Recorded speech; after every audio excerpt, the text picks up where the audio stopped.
Imagine paying to watch a random woman online, only to find out it's your wife. I'm not the kind of guy who usually spends time on certain X-rated sites, but one night in July, curiosity got the best of me.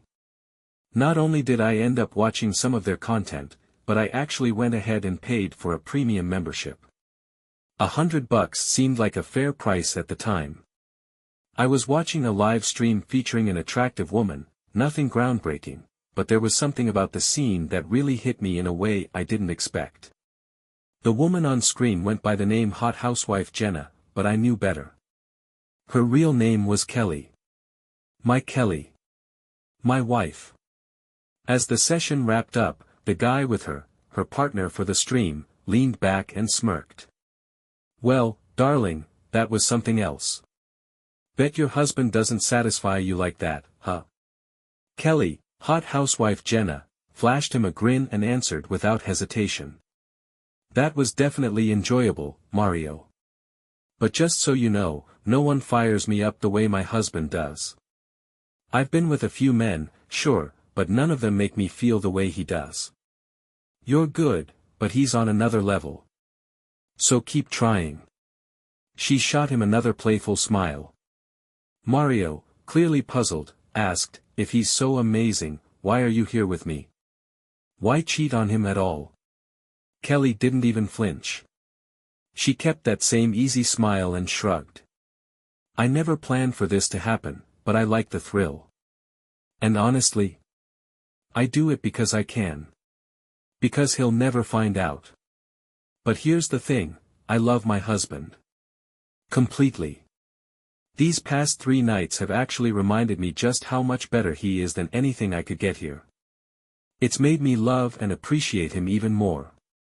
I sat there, staring at my screen, my $100 investment proving to be worth far more than I had ever imagined. I didn't need private investigators or expensive surveillance gear. I got to see the truth for myself, live, in HD. At this point, you're probably wondering how I ended up there in the first place. How did I even stumble across that particular stream on that particular night? Fair question. The most honest answer. Dumb luck. A bizarre twist of fate. Not luck in the sense that my wife was messing around, no, that was a gut punch. But luck in that, against all odds, I actually found out. Kelly and I had been married for a little over 8 years. We'd known each other forever, since elementary school, actually. We grew up in the same small town in central Illinois. She lived in town, I was a country kid. Her father owned the biggest grain elevator around, while my dad ran the largest grain farm. Since our families did business together, it was inevitable that we'd cross paths, go to school together, and become friends. I won't bore you with childhood crushes, high school flings, or our college years. We both dated other people before we got serious. But deep down, I think we always knew we were meant to end up together. I was her first, but over the years, there were others, for both of us. It wasn't until our junior year at the University of Illinois that we finally made things official. A year and a half later, just a week after graduation, we got married. Both of us had business administration degrees, and life was good. Or so I thought. Then came that night in July. 3 years ago, Kelly's parents retired and moved to Phoenix, Arizona. Kelly and her siblings, Amber, Tom, and Carl, bought out 48% of their father's grain business. Their dad, Tom Sr., kept control for a while, easing them into full ownership. Eventually, he sold off the rest, and the business was entirely theirs. Amber, my buddy Wally's wife, worked in customer relations and handled grain sales. Wally, Walter Swanson, was a farmer too, running a spread just a bit smaller than mine. We all lived nearby and spent a lot of time together. Tom and Carl ran the day-to-day operations of the grain business, while Kelly handled the financial side of things as the controller. It was a full-fledged family business, with a few hired hands and seasonal workers during the peak harvest months. But enough background. Let's get into the real story, how I found out my wife was getting intimate with another man online, and what happened after. The Gentry siblings put in an incredible amount of work to secure the purchase of the grain business from their father. I wasn't directly involved in the deal, but I knew it had been a long, demanding process. And while they were busy making business moves, my wife was making moves of a very different kind. Finalizing the grain business deal had been exhausting for everyone involved. There were endless meetings, with banks, insurance agencies, and the Illinois Department of Agriculture. By the time it was all settled, they were completely drained. Thankfully, it all played out during the winter, their slowest season. As for me, the timing wasn't bad either. The harvest was over, meaning I didn't need Kelly's help on the farm as much as I would during the busiest stretches of the year. She never worked the fields, but managing 2,200 acres of corn and soybeans kept me constantly on my feet, and I relied on her for errands and other tasks when things got hectic. Since neither of us had a packed schedule, Kelly and her sister, Amber, decided they deserved a break. A few days of relaxation at a spa sounded like the perfect way to unwind. They booked a 3-night retreat, came back feeling refreshed, and raved about the experience. It was such a hit that they planned to do it again the following July, right after planting season. And they did. Another weekend away, another spa trip. It was during that particular visit that everything unraveled. Dan Marvel, the field agent for the Illinois Department of Agriculture in our county, happened to stop by my place during one of his routine rounds. Kelly and I had known Dan since college, so when he asked where she was, I casually mentioned that she was at PE Spa for a short getaway. His reaction was immediate, his brow furrowed, and he hesitated for a second before speaking. "You might want to look into that place," he said carefully. Curious, I asked what he meant. He explained that his cousin had once worked there as a masseuse and had shared some unsettling stories about what really went on behind the scenes. He didn't give specifics but hinted that there was a website tied to the spa, something with the word pleasures in the name. He suggested I do a little digging. Now, I've always been pretty savvy when it comes to the internet. I enjoy browsing, researching, stumbling upon interesting content. So that evening, I took his advice and started searching. It didn't take long before I found PE Spa's online presence. Even faster than that, I located their live feed. I clicked the link. And then the show began. I could sit here and replay every detail of that night, but what's the point? The gut-wrenching shock. The sting of betrayal. The rage, the heartbreak, the hollow pit in my stomach. Every emotion a man feels when he discovers that the woman he loves, the woman he's trusted, isn't the person he thought she was. And then came the next revelation. This wasn't the first time. The site had an archive section. With my premium membership, I could access past videos. And there they were, recordings from her previous 2 spa trips. And not just that, but footage from the 2 most recent nights she and Amber had spent there. If I wanted to, I could download each video for an additional $20 apiece. So I did. 8 videos. $160 on top of the $100 I'd already spent. $260 in total, but what I gained was far more than just digital files. I now had all the proof I'd ever need to end my marriage. At that point, I didn't have a detailed plan. But I knew one thing, I wasn't going to drag this out. No waiting a month, 2 weeks, or even a few days. The sooner we separated, the better. The footage left no room for doubt. She'd been intimate with at least 2 different men, Mario and Steve, on camera. And that was just what I had evidence of. Who knew if there had been others? Frankly, I didn't care. 2 was more than enough. I made several DVD copies of the videos and stored them securely. My father, when he built our house, had installed a wall safe behind a hidden panel in the office bookcase. I placed the copies inside, ensuring that no matter what happened, I'd always have access to them. Then, I wiped everything from my computer, cleared my history, deleted the files, erased any trace that I had ever been on that website. Aside from the DVDs, there was no digital footprint left behind. Once that was handled, I picked up my phone and sent a text to Kelly. Kelly, this is Jack. I know exactly what you've been doing at PE Spa, and I have the evidence to prove it. Don't bother coming back to this house, if you even think about it. This is no longer your home, and soon, I won't be your husband. We're done. My lawyer will be in touch in the next few days. You can make arrangements to collect your personal belongings then. I didn't hear anything from her that night, which made me think she had her phone turned off. But early the next morning, my phone started ringing. Her name flashed across the screen. I let it go to voicemail. A minute later, I listened to the message. Jack, what on earth are you talking about? Honey, I have no idea what's going on, but why would you send me something like this? Amber and I are packing up now, and I'll be home in a couple of hours. I don't know what you think I've done, but you're mistaken. I'll talk to you when I get there, and we can sort this out. I love you, Jack. Not long after, my phone rang again. I ignored it. Another voicemail. Almost word for word the same as the first one. Then came a text. Again, practically a copy-paste of her voice messages. It was as if she'd rehearsed her response, like she was trying to buy time to figure out her next move. Since I didn't have to actually speak to her, I decided to send a short text in response. I wonder if Mario would also be confused about what on earth I'm talking about.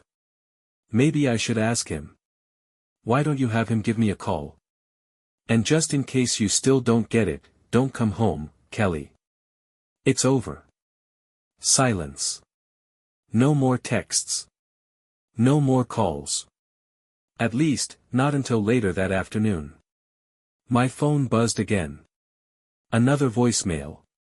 Jack, we need to talk. I'm staying with Amber until you and I can have a conversation and clear up this terrible misunderstanding. Please call me.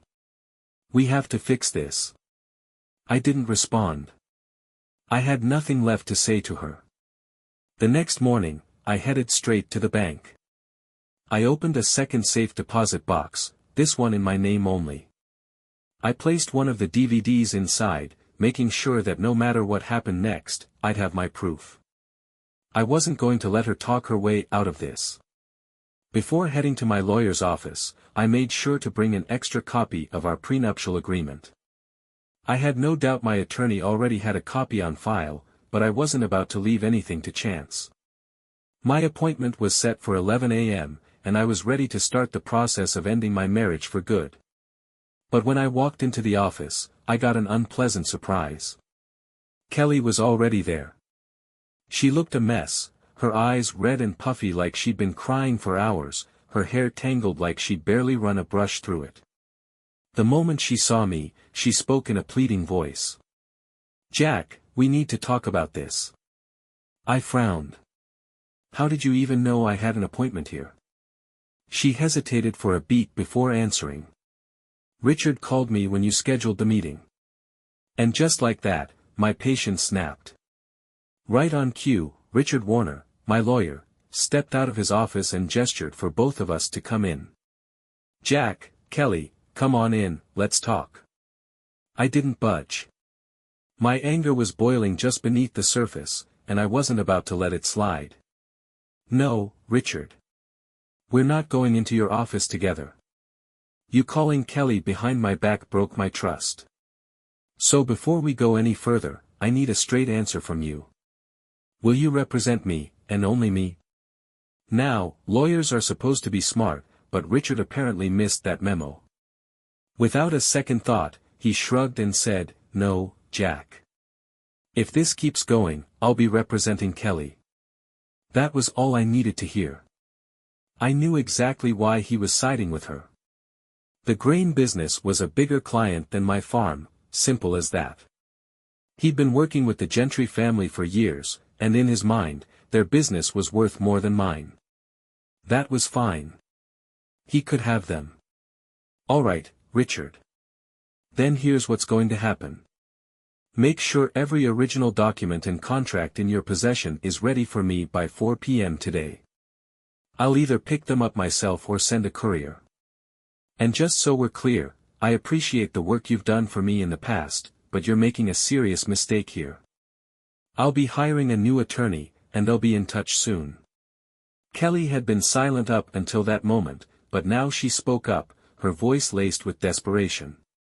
Jack, please, why won't you just talk to me? We can work this out.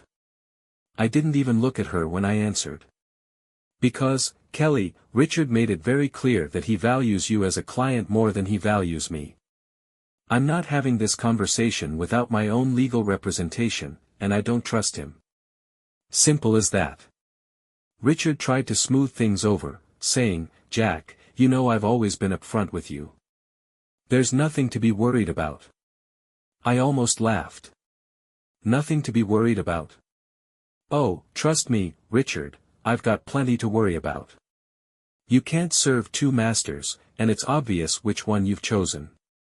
And besides, you already proved you can't be trusted the moment you called Kelly and tipped her off.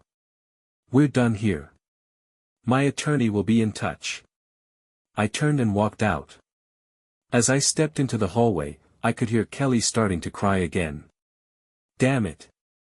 Now I had to find a new lawyer. I needed someone sharp, someone aggressive, someone who would put my interests first. That's when I thought of David Warner.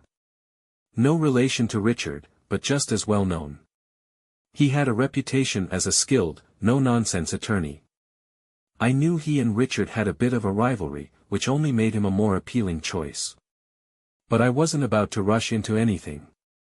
Lawyers, like bankers and insurance agents, are people you have to trust. They end up knowing all kinds of confidential details about your life, and if you choose the wrong one, you can pay for it down the line. So before making any decisions, I did my homework. I called David's office and asked for references. His secretary told me they had a list of past clients who were willing to vouch for him and send it over via email. For names on that list were people I knew personally. I decided to visit 3 of them to hear their thoughts. It didn't take long. Every single one of them gave David glowing recommendations. They told me he was sharp, relentless, and always fought for his clients. That was all I needed to hear. I skipped the 4th name, Wally, because he was married to Amber, and I wasn't about to drag him into this mess. Satisfied, I called David's office again, introduced myself, and asked if he had time for a meeting later that day. The receptionist checked his schedule and told me he was busy until 4:30 p.m. but could squeeze me in for a short meeting after that. I took it. Before hanging up, she added, by the way, Mr. Hagen, my name is Samantha. I'm David's wife. Nice to meet you, Samantha. At 4 p.m., I went back to Richard's office to collect my paperwork. And, of course, they weren't ready. They were stalling, probably hoping I'd cool off and change my mind. I wasn't in the mood for games. I lost my temper. I want every single piece of my legal paperwork in my hands in the next 15 minutes. Otherwise, my new attorney will be reaching out. That got their attention. Who's your new attorney? One of them asked. I smirked. You'll find out soon enough. Suddenly, the office turned into a flurry of activity. I think they had 3 people scrambling to make copies at once. 20 minutes later, I walked out with every last document I had ever signed with them. With time to spare, I made it to David's office right at 4:30 p.m. He agreed to take me on as his client, for both my personal matters and my business. I asked if he could hold on to all the paperwork I'd gathered for safekeeping, and he assured me he'd keep it locked in his vault until we could go through it together. We set up a full meeting for the next morning, 9 a.m. sharp. That would be the start of officially dismantling my marriage. As I left his office, I saw Samantha at the front desk. I gave her a nod and asked, "So, am I causing you trouble, or are your evening plans still on track?" She smiled. "You did just fine, Mr. Hagen. Our evening is right on schedule." I wish all our clients were as punctual as you. But please, call me Sam. Thank you, Sam. And call me Jack. The next morning, we dove into every detail of my business paperwork and contracts. I won't go into specifics, attorney-client privilege and all that, but David assured me everything looked solid from a business standpoint. Now, it was time to handle the rest. We took a break for lunch, and David and Sam invited me to join them at a local diner. I agreed, though I had to swing by my bank first before we resumed our meeting that afternoon. Spending time with them was a welcome distraction. They were an incredibly warm couple, easy to talk to, and they made me feel comfortable in a way I hadn't expected. Over lunch, I learned that they were a few years older than me. David mentioned he had been in the same grade as Tom Gentry, though they were never close, probably too competitive with each other. They'd been married for about 10 years and had 2 young daughters, 6 and 3 years old. When they showed me pictures, I couldn't help but smile. The little girls were adorable, both clearly taking after their mother. They had her beautiful smile, the kind that could light up a room. I hadn't realized how much I needed that lunch. It made the transition to working with David feel more natural, like I was sitting with friends rather than just another lawyer. But there was a downside, too. It reminded me of everything I had lost. Watching them interact so effortlessly, seeing the love between them, made me think about how things used to be with Kelly. Before I discovered her betrayal. Before everything fell apart. The weight of it hit me hard, and a couple of times, I had to fight back the sting in my eyes. I don't think David noticed, but Sam did. I saw the quiet concern flicker across her face. After lunch, I stopped by the bank and made a few changes to safeguard my assets. I also withdrew a $5,000 check made out to David Warner Law Offices as a retainer, even though he hadn't asked for one yet. I figured he'd appreciate the gesture. By the time I returned to David's office at 1:30 p.m., I was ready to get back to work. Sam greeted me at the door and mentioned that David was still on the phone. She led me to the small conference room where we had been meeting earlier.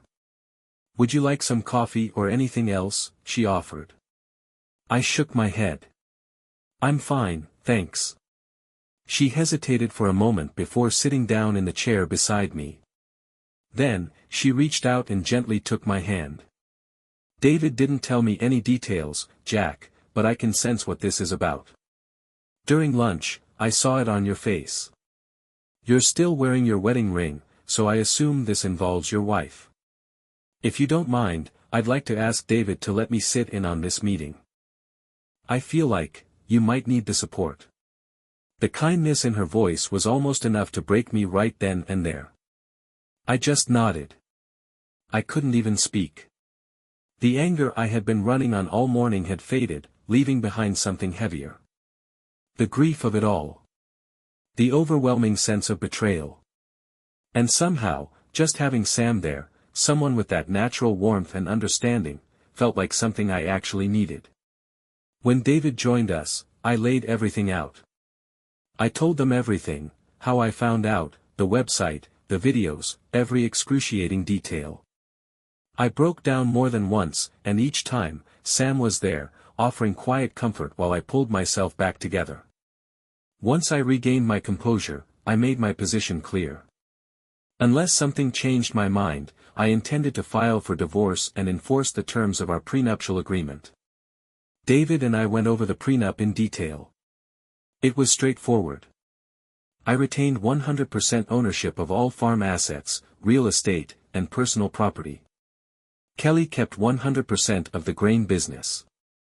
If there was no infidelity, she would be entitled to 50% of our financial assets.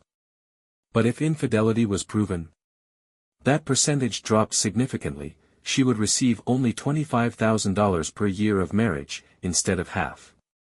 I would also receive $225,000 per year for each year of marriage if she was unfaithful. Household personal property would be split evenly, regardless of circumstances. David asked me about evidence. "Jack, you understand that for this to hold up, you'll need to provide proof of infidelity. Do you have it? I met his gaze. I have it. But I'm not showing it to anyone unless it becomes absolutely necessary in court. If that happens, I'll present it to the judge, and only the judge. David frowned. I understand your hesitation, but I need to see it myself if I'm going to build your case properly. I shook my head. No. You'll just have to trust me on this, David. I have it, and it's solid. But I don't want anyone else seeing what I've seen unless there's no other choice. I glanced at Sam, and she nodded in quiet agreement before placing a reassuring hand on David's arm. After a long pause, David exhaled and relented. All right, Jack. If you say you have what you need, I'll take your word for it. For now. The next couple of days were filled with missed calls and unread messages from Kelly. She called repeatedly, leaving voicemails I had no intention of listening to. I deleted every single one without playing them. Then, David called. We've set up a meeting for Thursday, he told me. It'll be you, me, Kelly, and Richard. It was time to face her. The meeting that would decide everything. Going into the meeting on Thursday, I had a plan. I needed answers from Kelly, real answers. How she responded would determine whether I went through with the divorce and, more importantly, on what terms. At 10:30 a.m., David and I arrived at Richard's office. Kelly was already there, her car parked out front. As we stepped inside, Richard's assistant led us to a small conference room where we waited for a few minutes before Richard and Kelly joined us. She looked different this time.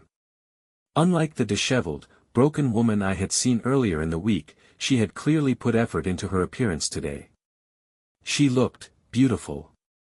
I did my best to keep my emotions in check, not wanting her to see how much I still cared for her. She smiled softly. Jack, I hope we can finally talk and clear up this misunderstanding. I miss you. I want to come home. I didn't respond.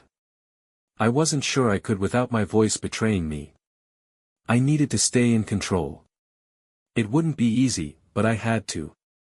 David spoke first, cutting through the tension. We're here today to discuss the process of dissolving Jack and Kelly's marriage. I believe we should start by allowing both parties to express their thoughts on how to proceed. Richard, always playing the role of the slick lawyer, nodded. My client believes this is all just a big misunderstanding and is eager to work things out with her husband. That was it. That was all it took. Any lingering sadness I felt was immediately replaced with anger. I had been struggling to manage my emotions, but Richard had just done me a favor. He had reignited my rage. And anger? I could control that. It was the hurt, the disappointment, and the sadness that were harder to suppress. But now, I was back in command of myself. That works for me, Richard. Your client can talk to her husband. I turned my gaze toward Kelly, my voice steady, controlled. Kelly, here are the facts. When we got married, we signed a prenuptial agreement. 2 years ago, when you joined your father's business, we updated it. I've brought copies of the updated agreement for everyone to review. She looked startled, her face paling slightly. Her voice was quieter now. But Jack, I don't want a divorce. I want to be your wife. Why can't we just move past this and be happy again? I ignored her plea and pressed forward. This agreement was meant to protect both of us while allowing us to share in the benefits of marriage. At first, it was designed to safeguard the assets in my family. Then, when you joined the grain business, we made sure it would protect your family's assets too. If a divorce happens, the agreement is clear: you keep everything that belongs to your family's business, and I keep everything that belongs to mine. Any debts tied to our respective businesses remain our own responsibilities. I slid the documents across the table. Now, when it comes to personal belongings, clothing, jewelry, your car, and things of that nature, you retain full ownership, as do I. Non-farm personal property, such as furniture, electronics, and artwork, will be split evenly. However, all farm-related assets, machinery, grain bins, and equipment, stay with me. That was always the agreement. I paused, giving her a moment to process before continuing. Financially, if there was no infidelity, you would be entitled to 50% of our assets. However, there are specific exceptions in the case of cheating.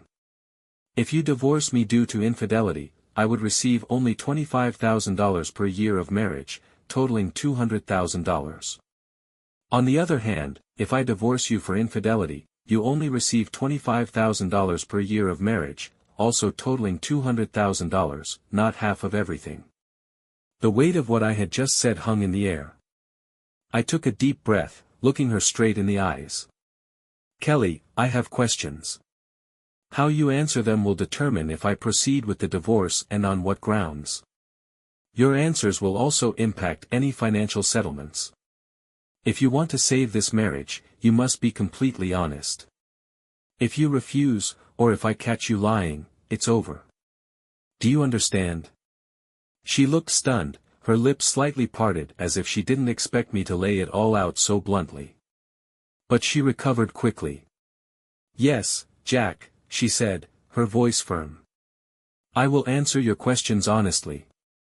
I love you, and I want our marriage to survive. I'll do whatever it takes to make you stop this and let me come home.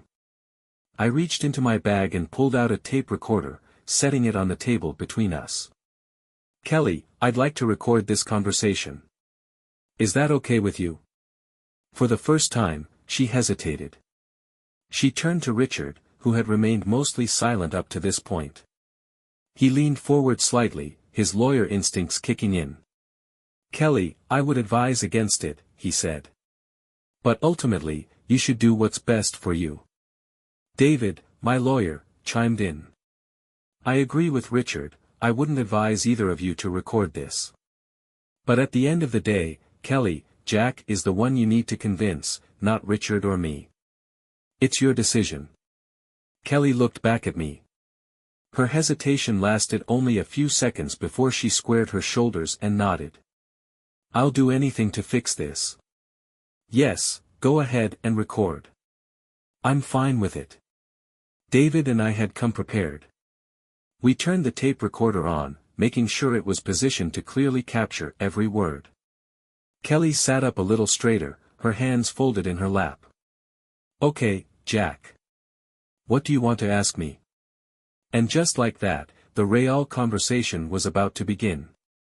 I told Kelly I had 3 sets of questions for her, each covering a different period in our relationship. The first one stretched from the time we agreed to be exclusive until the day we got engaged. During that time, were you faithful to me? I asked. She smiled, almost too confidently, and said, yes, Jack.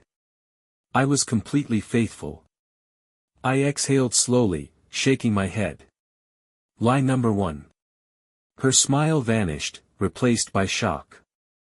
For a moment, I considered walking out right then and there. But I had come this far, and I needed to see this through. Kelly, do you remember Larry Evandale? I asked. Her eyes darted slightly, the way they always did when she was nervous. I continued before she could say anything. 2 days after we promised to be exclusive, Larry told me that you invited him over one Tuesday night while your parents were out.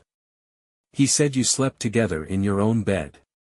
He bragged about how much you enjoyed it and even joked that he expected more chances in the future, even after we were married. Kelly's face turned pale. Amber overheard that conversation, I added. She told me about it and swore you loved me and that you'd never cheat again. She begged me not to do anything foolish. So, I let it go. But let's be clear, I knew you were lying just now. I understood why you lied, even if I didn't like it. But there won't be any more passes. From this moment on, you either tell the truth, or it's over. She nodded, lips pressed together, eyes glassy. I moved on. After that, I didn't trust you. Not right away. For 6 months, I kept an eye on you, watching, waiting. You never gave me a reason to doubt you again. So eventually, I proposed. I know you probably wanted that ring sooner, but I wasn't ready to fully trust you yet. That's why you had to wait. I paused before asking my next question. From the moment I proposed until the day we got married, were you faithful? This time, she didn't hesitate. No. Absolutely not. I never cheated on you, Jack. I nodded. I believe you. She looked surprised, probably expecting another accusation. I still had my doubts at the time, I admitted. So I kept watching. I was careful, making sure there was no reason to doubt you. And eventually, I felt sure that you were faithful. Richard, for once, made himself useful. Let's take a break, he suggested. I had noticed it, too, how emotional Kelly had become when I brought up Larry. Her eyes were glassy, her lips trembling, and she was barely holding it together. She needed a moment to pull herself back together before we continued. I agreed to the break.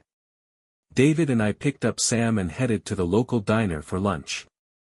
As we ate, Sam turned to David. So, how's it going? David took a sip of his coffee before answering. I think Jack is handling it well. Not much has come out yet, but he's setting the stage for honesty. The next part, the period during their marriage, will be the real test. If Kelly confesses everything, he might still go through with the divorce, but at least he'll know she wanted to save the marriage. If she lies, well, then he'll have a different decision to make.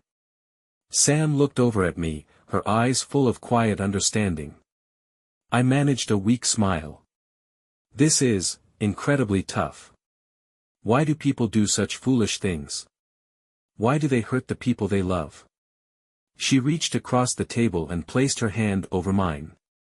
If we knew, Jack, we'd stop them before they made those mistakes. That actually made me chuckle. David laughed too. Even in the middle of all this, I could still find humor. People grieve at funerals, but they also share memories that make them smile. Maybe divorce was the same way. I grinned at Sam. Thanks, Sam. I needed that. She simply nodded, offering a small smile in return. The breaking point. By 1 p.m., we were back in Richard's office, ready to continue. Before I asked my next question, I gave Kelly one last reminder. You have to answer honestly. If you lie, even once, this meeting ends, and so does our marriage. Do you understand? She swallowed hard. Yes, I understand. I'll tell you the truth. I took a deep breath. Kelly, from the day we got married until now, did you ever cheat on me? Tears welled up in her eyes almost instantly. My chest tightened, but I didn't let myself look away. She was breaking. And I was waiting for the answer that would either give us a fighting chance, or seal our fate. Her lips trembled, and when she finally spoke, her voice cracked. Yes, Jack. I did cheat on you. A single tear slipped down her cheek. I'm so sorry. Kelly's voice was weak, barely above a whisper. Her face was streaked with tears, her hands trembling as she looked at me with pleading eyes. Jack, can you ever forgive me? I didn't respond right away. I needed more answers. And I needed them without an audience. I turned to David and Richard. I want to speak with Kelly alone. They both started to object, but I cut them off. David, step outside. Richard, Kelly wants you to leave too. She nodded in agreement, and after exchanging a wary glance, the two lawyers reluctantly left the room. The moment the door closed, I reached over and turned off the recorder. Her confession of cheating was already on tape, more than enough for a divorce hearing. But now, I wanted the raw truth, unfiltered and off the record. Kelly, I need you to answer me honestly. When? Where? Who? And why? She let out a shaky breath, wiping at her damp cheeks. It happened this past weekend, at PPA, she admitted, her voice cracking. I was with Mario. One of the masseurs. I clenched my jaw. I already knew that part, but I needed more. Why, Kelly? Why did you do it? Her lips trembled as she shook her head. I don't know, Jack. It wasn't something I planned. It just happened. It was a moment of passion, I guess. Amber and I had a great day together, and after a wonderful dinner, we decided to get massages before bed. She sniffled, avoiding my gaze. Mario was my masseuse. I was lying there on my stomach, and he started the massage. His hands were soft, strong, and I didn't stop him. Her voice broke. I should have, Jack. I should have stopped him. I swear, I never thought it would go that far. Her face crumpled as fresh tears spilled down her cheeks. If I could take it all back, I would. I never would have let it happen. We wouldn't be here now. Please, Jack, you have to believe me. I closed my eyes for a moment, trying to suppress the wave of emotions crashing over me. Even now, after everything, I still felt something for her. Kelly, is that the whole truth? She hesitated. A split-second pause. A flicker of doubt in her eyes. And just like that, I knew. Yes, Jack, she finally said. That's all there is. That's the truth. I exhaled sharply. She was lying. She wasn't just lying about what happened, she was lying about who she was. Without a word, I pushed back my chair and stood up. Kelly looked up at me, confusion flashing across her tear-streaked face. I didn't say anything as I walked to the door and motioned for David and Richard to come back in. When they re-entered the room, I met their eyes and spoke firmly. This meeting is over. I turned to leave, but before I could step out, Kelly's voice broke through the silence, desperate and shaking. Jack. Please, don't do this. I told you the truth. I finally turned to face her, my expression unreadable. Kelly, I'm filing for divorce on the grounds of infidelity. The terms of our prenuptial agreement will be upheld. She gasped, completely blindsided. But why, Jack? I confessed to what I did. I begged for your forgiveness. Please, don't do this. I love you. I shook my head, my voice cold but calm. No, Kelly. You lied to me. If you truly cared about our marriage, you would have been completely honest. If you had told me the full truth, maybe, I could have considered where to go from here. But you didn't even give me that choice. Her lips parted, but she had no words. I know you were unfaithful more than just once with Mario. And I have proof. Her face turned ashen. I warned you, Kelly. I told you, if you lied, it was over. And you still couldn't tell me the truth. I turned toward the door again, ready to walk out of her life for good. And that's when she screamed. Wait. Jack. I'll tell you everything. Just, please, don't leave me. I stopped, just for a moment, turning back with a mix of hurt and anger burning in my eyes. You had your chance. She reached out as if trying to grasp something that was already slipping away. Jack, please. No. My voice was final. It's over, Kelly. David followed me out, catching up to me just as I reached my car. He grabbed my arm. Jack, are you absolutely sure about this? Do you really want to file on grounds of infidelity? I didn't hesitate. Yes. She had her chance. I must have misjudged her all these years. I wanted her to care enough to confess everything, but she couldn't even do that. Go ahead and file. I drove home, my home now. The place felt different, emptier. I walked into the kitchen, grabbed 2 beers, and took them to my office. The first one went down fast. The second, I took my time with, staring at the walls, lost in thought. I had multiple copies of the video evidence stored in secure locations. But I didn't think I'd need them. I had her confession. That was enough. And then it hit me. The tape. My heart pounded as I sat up straight. I had left the tape recorder in Richard's office. I grabbed my phone and dialed David. He picked up immediately. "David, it's Jack. Did you grab the tape of Kelly's confession before you followed me out?" Silence. Then. "Oh, no." I closed my eyes. "I forgot the tape, Jack. I ran out after you, and I completely forgot about it. Damn it, I'm so sorry." I clenched my jaw, forcing myself to stay calm. "David, call Richard. See if you can get it back. But I doubt they'll give it to you. My guess? They'll say something like, 'We thought you had everything you needed when you left, so we erased it.' Sorry. That tape is probably already gone." David exhaled heavily. "I'll still try, but you're probably right. I know you didn't want to use the video downloads, but now you might have to." I leaned back in my chair, staring at the ceiling. "It doesn't matter, David. I have more than enough evidence to move forward. The tape would have been a bonus, nothing more." And just like that, the final chapter of my marriage had been sealed. I reassured David over the phone. "Don't worry about it. Everything will work out."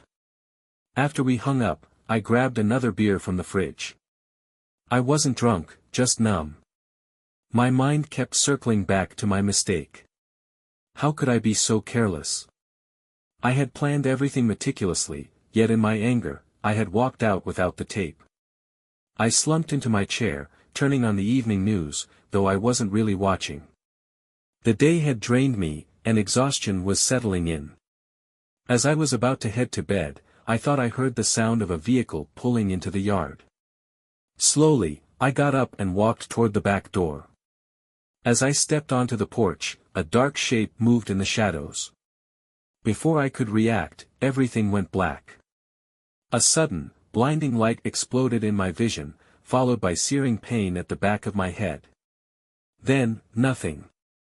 A rhythmic beeping pulled me back to consciousness. I opened my eyes slightly, blinking against the harsh fluorescent light.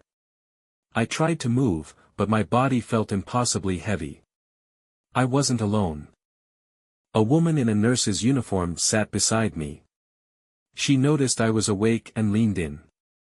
"Hi, Jack. I'm Susan, your nurse. Please don't try to move, okay? Everything is going to be fine, but you need to stay still. Do you understand?" I could feel something in my throat, restricting me from speaking. I managed a small nod. "Good," she said gently. "I need to go get the doctor now that you're awake. I'll be right back." As she left, everything started to piece itself together. I was in a hospital. That much was clear. But why?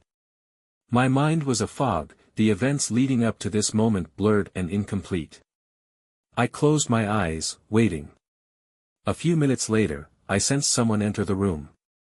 "Mr. Hagen, or Jack, if you prefer," a male voice said. "I'm Dr. Julius. You've sustained multiple injuries from a beating during a home robbery. Now that you're awake, I can say with confidence that you'll recover. But we had to restrain you to prevent any sudden movements that could make your injuries worse. I'm sure you felt the pain when you tried to move yesterday, am I right?"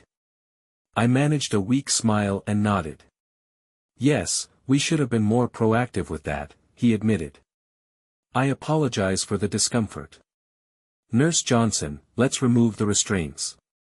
The nurse stepped forward and began undoing the straps. "I assume you'd like this out as well," the doctor asked, gesturing to the ventilator tube. I nodded vigorously. "All right, but be prepared, it's going to hurt." They carefully removed the tube, and I immediately felt like my throat was on fire. I couldn't speak at first, only managed small, shallow breaths. After some time, they offered me a sip of water, which eased the discomfort slightly. "Can someone tell me what happened?" I rasped. Dr. Julius glanced at the clock. "It's 7 a.m. You just regained consciousness and were taken off the ventilator. Your throat will be sore for a while, and you need to rest. Once you're ready, we'll call the police so they can explain everything. For now, I can tell you that you were found unconscious at your home after what appears to have been a violent robbery. EMTs were able to revive you, and we had to reinflate your lung. You've been under close observation, but with proper care, you should be discharged in a few days." His words barely registered. "A robbery?" I nodded weakly, signaling that I understood. The rest of the day was a blur. Nurse Johnson stayed by my side, helping with everything from basic movements to ensuring I didn't push myself too hard. Later that afternoon, I was able to sit up with assistance and even make a slow, painful trip to the restroom. While we were chatting, I learned that Susan, Nurse Johnson, was actually someone I had known years ago. Back in school, she was Susan Fisk, 3 years behind me. She had married a guy named Chad Johnson and had a 3-year-old daughter, Emily. Like Kelly, Chad had been unfaithful, leading to their divorce. When I shared my story about Kelly, she was incredibly understanding. The following morning, 2 detectives arrived, Harold Robbins and Josh Carter. Before they could dive into questioning me, I spoke first. "I don't remember much. Can you tell me what happened?" Detective Robbins pulled out a notepad. "From what we can gather, this appears to have been a home invasion. You were attacked outside on your porch. We found a 2x4 nearby, covered in your hair and blood. No fingerprints, so the assailant was likely wearing gloves. The front door showed no signs of forced entry, but that's because you had already stepped outside before the attack." That part made sense. I had heard something before I got hit. Robbins continued. "Inside the house, we found signs of a robbery. Several pictures had been removed from the walls. A strongbox in your desk drawer was emptied. All 5 filing cabinets in your office had been rummaged through. Your bedroom drawers and closets were searched, and there were empty compartments in a jewelry box in the master bedroom." Carter spoke next. "Here's the problem, Jack, we don't know exactly what was taken. We'll need you to go through your house once you're well enough and let us know what's missing." "How long before I can leave the hospital?" I asked, my voice still hoarse. "Doctor says another 3 or 4 days," Robbins answered. "Once you're back home, we'll go over everything with you. Then we can update our reports." He flipped to a fresh page in his notepad. "Now, let's get to the real questions. What do you remember about the attack?" I took a deep breath, my mind scrambling for details. "Well," I started, "I'm afraid it's..." I told the detectives the truth, I didn't remember much. I had a couple of beers and was watching the evening news when I heard a vehicle pull into the yard. I got up to see what was going on, stepped onto the porch, and saw a shadowy figure in the dark. Just before the lights went out, well, that's it. I don't remember hearing or seeing anything else until yesterday. I don't think I'll be much help figuring out who did this." Detective Robbins nodded, jotting notes in his pad. "That's all right, Jack. We'll ask you some questions that might help the investigation." The first thing he wanted to know was where Kelly had been at the time of the attack. "My wife and I are separated," I explained. "We're in the middle of a divorce, so I honestly don't know where she was that night." He asked if he could call me Jack, and I told him I preferred it. Then he asked how the divorce was going and whether there was a lot of conflict. "It's not going well," I admitted. "She's fighting the grounds I plan to file under." "And what are those grounds?" he asked. "Infidelity," I said plainly. "Her financial settlement would be significantly less if I file under those terms, and she's not happy about it." He nodded thoughtfully.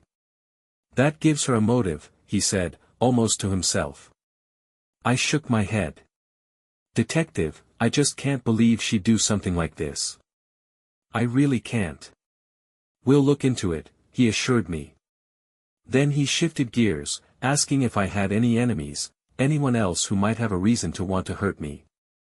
I thought about it for a moment and shook my head. No. I can't think of anyone. The conversation turned to the robbery itself. He asked if I could do a full inventory once I was able to move around. Then he asked if I had any cash in the house, specifically in the strongbox that had been emptied. Yeah, I said.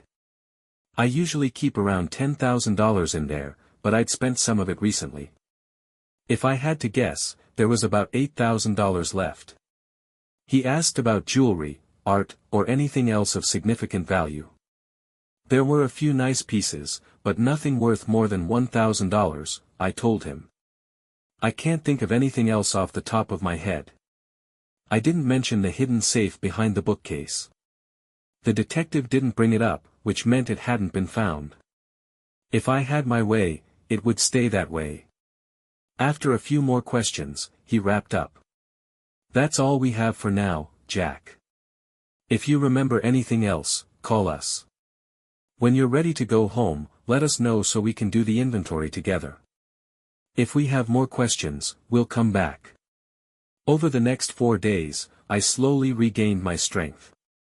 The naps helped, though my dreams were another story. More than once, I woke up in a panic, heart pounding, sweat covering my skin. The worst part? I couldn't even remember what I had been dreaming about. Susan, my nurse, was always there. She wasn't just my nurse at work, she stayed with me even when she was off duty. I found out later that she only went home to shower and change clothes before coming back to sit by my side. When I asked why, she shrugged. I know what you're going through, Jack. I've been there. You don't have to go through it alone. I was grateful for her support. I had a few visitors, Wally, Amber, David, and Sam all stopped by. But Kelly never came. Neither did her family, apart from Amber. Given the circumstances, I wasn't surprised. Richard, Kelly's attorney, did visit. We had been friends before the divorce, and I appreciated the gesture. When Amber and Sam left, they each kissed me on the cheek, eyes shimmering with tears. It was a rough few days. But finally, Dr. Julius gave me the news I had been waiting for. I was ready to be discharged. Susan helped me prepare to leave, even wheeling me down to the lobby, where Wally and Amber were waiting. She gave me a warm hug before I left. Take care of yourself, Jack. I could tell she genuinely cared about me, but my life was in chaos. My marriage was over, my health had taken a hit, and I needed to get my life back on track before thinking about anything else. Maybe I'll call you sometime, I said. She smiled. I'd like that. The moment I stepped back into my house, the reality of the robbery hit me. The place was still a mess, drawers left open, papers scattered everywhere. Wally and Amber offered to help clean up, but I declined. I need to go through everything first. I'll call you when I'm ready. Reluctantly, they agreed and left me alone.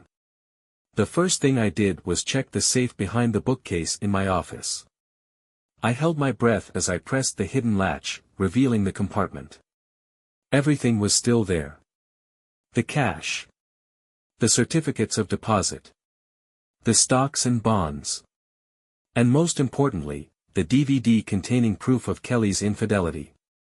If anyone had found the safe, those would have been the first things taken. I let out a slow breath. Thank God. Moving through the office, I took stock of what was missing. Aside from the cash, they had taken my laptop and a few limited edition wildlife prints by Terry Redlin. Nothing else seemed to be gone. Then I noticed something strange. My bank statements and credit card statements were laid out on the desk, as if someone had gone through them carefully. That set off alarm bells. I picked up my phone and immediately called the bank and my credit card companies, telling them to flag any unusual activity. The last thing I needed was someone messing with my finances.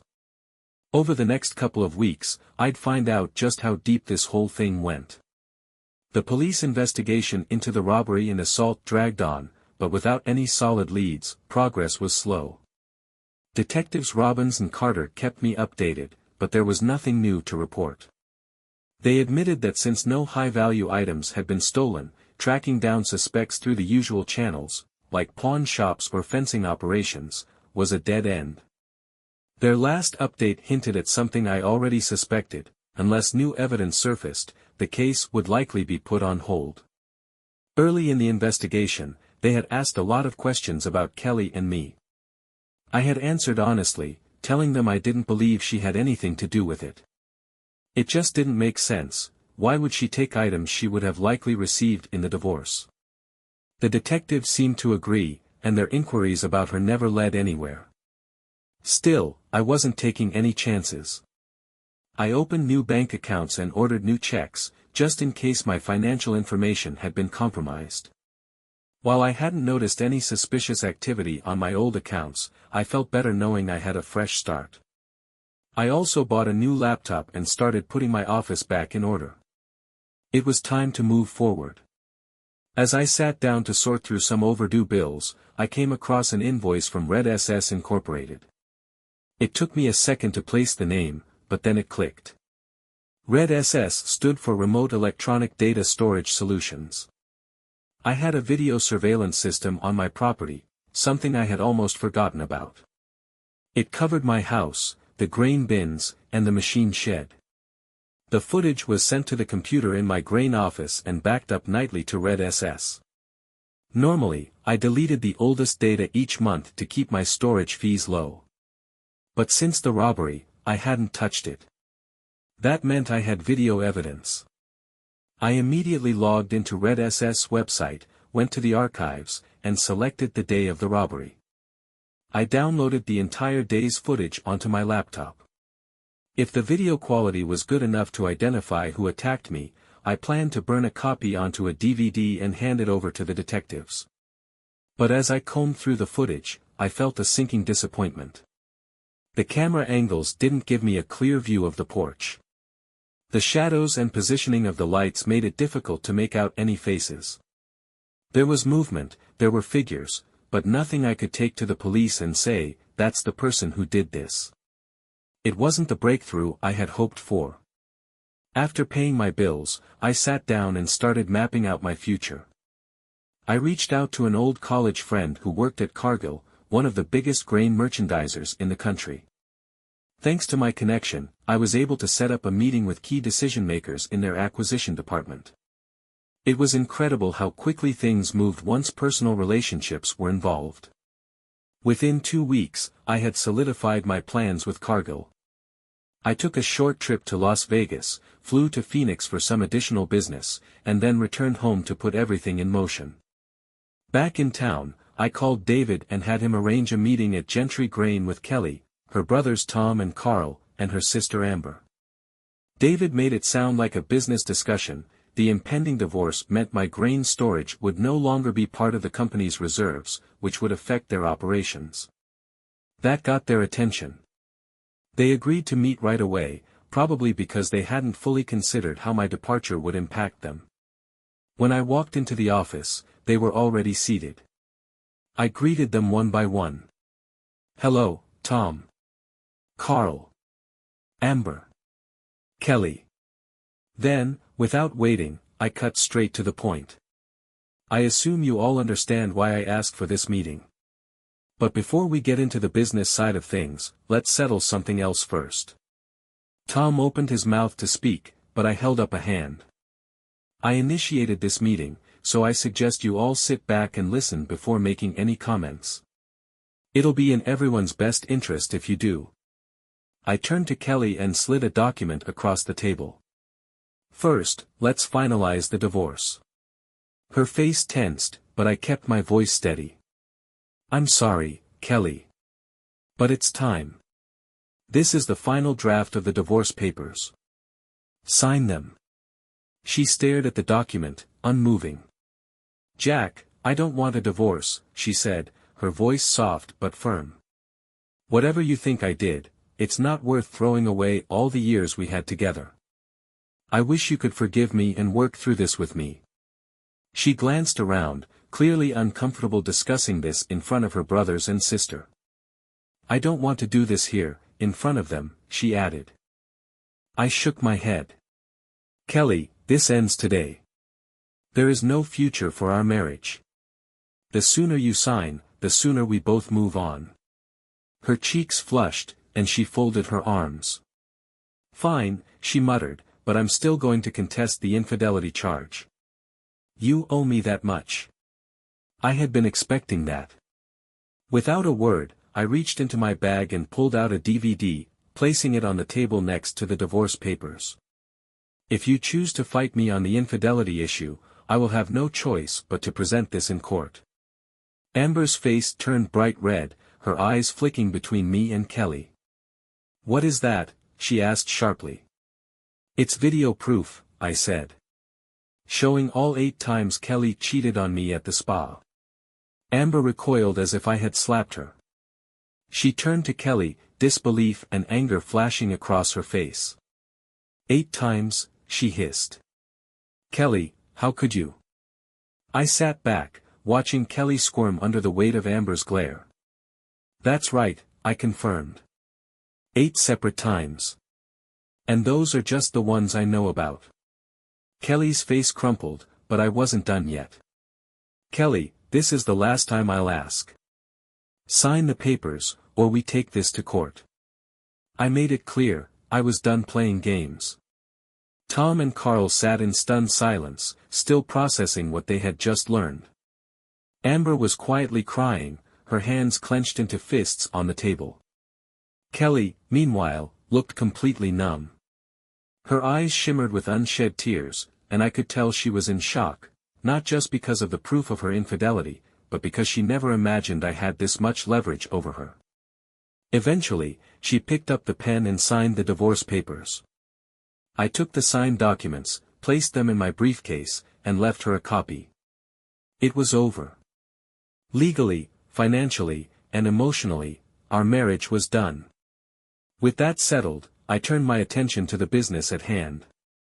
I know this has been a lot to take in, I said, but I'll keep this brief. They still hadn't realized just how much was about to change. Because of the divorce, you will no longer be able to count my stored grain as part of your reserves. This puts Gentry Grain in violation of its grain license and loan agreements. Their expressions shifted from shock to concern. Then I dropped the bombshell. But here's the thing, this isn't my problem anymore. I bought your father's 52% stake in the company. The silence that followed was deafening. Your agreement with him never included a first right of refusal clause, which made it an easy purchase. Your father understood the company needed my equity to remain stable, and once he saw the evidence of Kelly's infidelity, he had no problem selling to me. I leaned forward slightly. So, to be clear, I now own the majority of Gentry Grain. The 3 of you, Kelly, Tom, and Carl, each own 12%, making you the minority. Tom's face turned red. You bought Dad's shares, he stammered. Yes. And I've already sold my controlling interest. Carl's mouth fell open. To who? To Cargill, I said simply. Kelly let out a sharp gasp. Amber's hands flew to her mouth. Tom's face went from red to pale in an instant. Cargill has been looking for solid grain operations to acquire. I made sure we negotiated a fair deal, which means you all have the option to sell your remaining shares at the same price I got. Their shock turned to panic. You sold us out. Tom blurted out. No, Tom, I said calmly. I sold my shares. You still have yours. But instead of running the company, you now work for someone else. I let that sink in before continuing. The upside? As part of my negotiations, you each have 1 year of guaranteed job security. What happens after that is up to the new owners, they'll decide if you add enough value to keep around. My advice? Work hard. Prove your worth. I wasn't finished.